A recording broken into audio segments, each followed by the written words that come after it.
I have bipolar disorder, and I was in the midst of an acute episode. This was maybe 15 years ago, that required some hospitalization. And while I was there, I spoke to a rabbi. This was during an inpatient stay. And we talked about mindfulness and recovery. And she told me about Mayyim Hayyim. And I didn't actually know anything about going to a mikvah. I thought that it was for Orthodox women. And I didn't really consider it as anything that would be for me to go to, since I'm a Reform Jew, and I, at the time, didn't have any synagogue affiliation.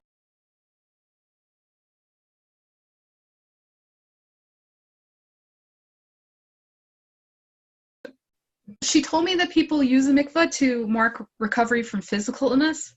So this would be similar to that. So when you leave the hospital, there's a lot of change that you have to take with you. So you can't go back to whatever it is you were doing before you were hospitalized. You have to come out with new habits. There's new way of doing things, new way of thinking about things. You have new doctors, new medications, new therapies. When you get discharged, everything is really new, and you're really vulnerable to everything that's out there. It's a really anxious time.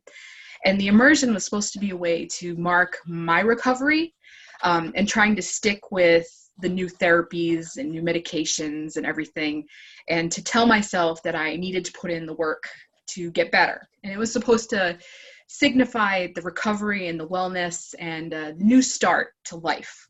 That I was okay as I was, and that things would really start to get better from here after the immersion.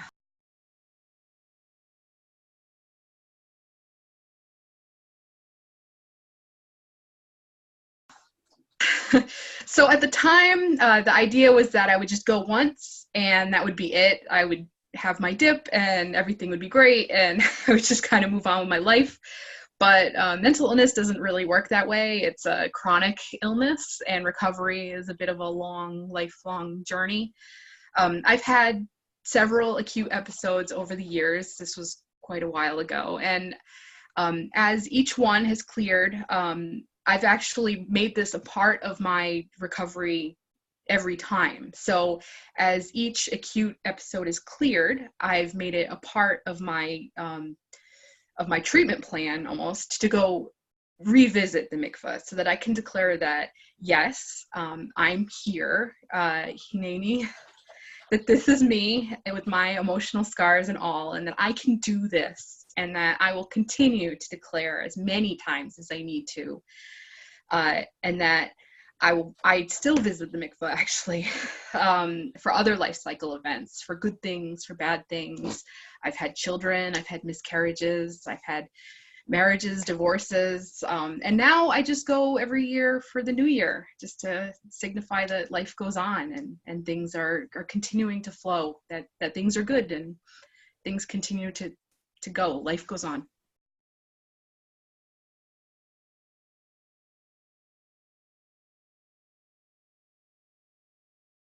It's just renewal, and it really is to just say that I'm here, and I'm worth the time to give to myself.